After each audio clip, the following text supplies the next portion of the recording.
کیا سحری کے لیے رات کی تراویح پڑھنا ضروری ہے یا نہیں؟ اکثر لوگ سوال کرتے ہیں کہ ہم سے رات تراویح نہیں پڑھی گئی تو ہم صبح روزہ رکھیں گے یا نہیں، یا بعض لوگ کہتے ہیں ہم نے روزہ نہیں رکھنا، کیوں رات تراویح نہیں پڑھی؟ تو یہ مسئلہ جان لینا چاہیے کہ تراویح پڑھنا الگ مستقل عبادت ہے اور صبح کا روزہ الگ مستقل عبادت ہے۔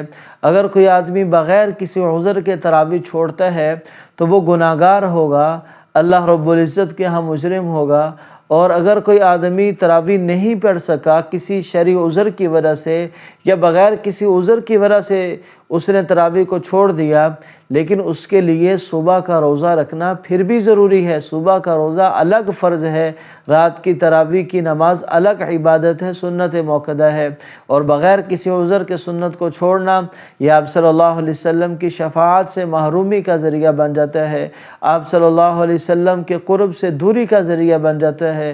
اللہ رب العزت ایسے آدمی پر سخت ناراض ہوتے ہیں۔ اس لیے رمضان المبارک کی تراویح کا ایک ایک سجدہ انسان کو اللہ کے بہت قریب کر دیتا ہے اور بہت بڑے اجر و ثواب کا ذریعہ ہے کہ ہم اللہ کے حضور بار بار سجدہ ریز ہوں۔ اللہ رب العزت کو ہم پر کتنا پیار آئے، اللہ رب العزت کو ہم پر کتنا رحم آئے۔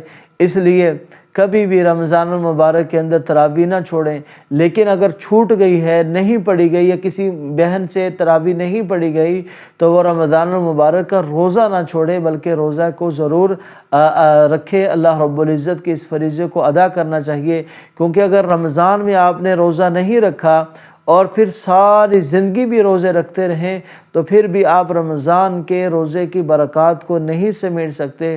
اس لیے ضروری ہے کہ رمضان کا بابرکت مہینہ روزوں کے حوالے سے اس میں کوئی کسی قسم کی کمی کوتاہی نہیں ہونی چاہیے، بلکہ روزے ذوق اور شوق کے ساتھ رکھنے چاہیے۔